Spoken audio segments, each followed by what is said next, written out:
نحمدہ و نصلی علی رسولہ الکریم اما بعد۔ کیا لنگڑے جانور کی قربانی جائز ہے؟ اور اگر جائز ہے تو کس حد تک لنگڑا پن قربانی کے جانور میں پایا جائے تو قربانی جائز ہوگی؟ اگر جانور دبلا پتلا ہو لیکن اس کی ہڈیوں میں گودا ابھی باقی ہو اور خود چل کر قربان گاہ تک جا سکتا ہو تو کیا ایسے جانور کی قربانی جائز ہے؟ ایک ایسا جانور جس کے پیدائش ہی سے کان نہیں ہیں تو اس کے بارے میں کیا حکم ہے؟ یا اگر کان تو ہیں مگر کسی کان کا تہائی حصہ نہیں ہے یا زیادہ کٹ چکا ہے تو کیا ایسے جانور کی قربانی درست ہے؟ جس جانور کے دانت بالکل ہی نہ ہو یا دانت تو ہوں مگر کچھ دانت گر گئے ہوں تو کیا ایسے جانور کی قربانی درست ہوگی؟ ایسے بہت سے قربانی کے جانور کے متعلق پوچھے جانے والے سوالات آج کی ہماری اس ویڈیو کا حصہ ہوں گے۔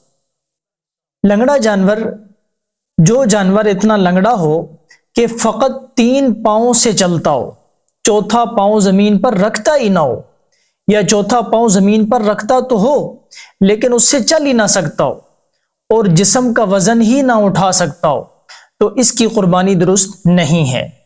البتہ اگر چلتے وقت وہ پاؤں زمین پر ٹیک کر چلتا ہے اور چلنے میں اس سے سہارا بھی لیتا ہے لیکن لنگڑا کے چلتا ہے تو ایسے جانور کی قربانی درست ہوگی۔ لیکن اگر ایسا لنگڑا جانور ہے کہ قربانی کی جگہ تک جا ہی نہیں سکتا تو اس کی قربانی جائز نہیں ہوگی۔ اسی طرح ایسا بیمار اور لاغر جانور جو بالکل مریل ہو چکا ہے، جس کی ہڈیوں میں گودا تک باقی نہیں رہا یا جو ذبح کی جگہ تک خود چل کر جا ہی نہیں سکتا تو اس کی قربانی جائز نہیں ہوگی۔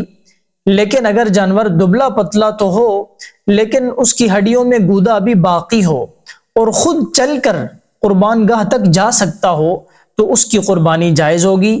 البتہ موٹے جانور کی قربانی بہتر ہے۔ اسی طرح جس جانور کے پیدائش ہی سے کان نہ ہو اس کی قربانی جائز نہیں ہوگی، یا اگر کان تو ہوں مگر کسی کان کا تہائی حصہ یا تہائی سے زیادہ حصہ کٹ گیا ہو تو اس کی قربانی بھی جائز نہیں ہوگی۔ اور اگر پیدائش سے کان تو ہیں لیکن بالکل چھوٹے ہیں تو ایسے جانور کی قربانی درست ہے۔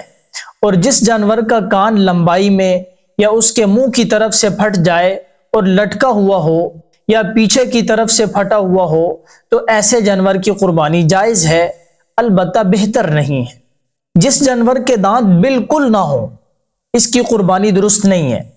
اگر کچھ دانت گر گئے ہوں لیکن جتنے گرے ہیں ان سے زیادہ باقی ہیں تو اب قربانی درست ہوگی۔ اور اگر جانور کی عمر پوری ہے تو دانت نکلنا ضروری نہیں ہے، دانت نہ بھی نکلے ہوں تو ایسے جانور کی قربانی کرنا درست ہے۔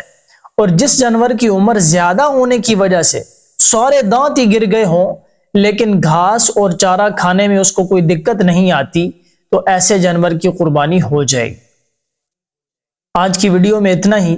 انشاءاللہ نیکسٹ ویڈیو کے اندر ہم آپ کو بتائیں گے کہ ایک ایسا جانور جو شکل و صورت میں بکرے جیسا لگتا ہے لیکن پیدائشی طور پر بکرا بکری نہیں ہے، ایسے جانور کو خنثی کہا جاتا ہے۔ کیا خنثی جانور کی قربانی جائز ہے؟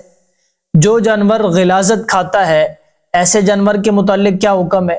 مادہ جانور کے ایک یا دونوں تھنوں کا کٹ جانا، یا مادہ جانور کے تھنوں سے دودھ کا نہ اترنا، یا مادہ جانور کے تھنوں میں دودھ کا خشک ہو جانا، کیا یہ علامات عیب شمار ہوں گی جانور میں؟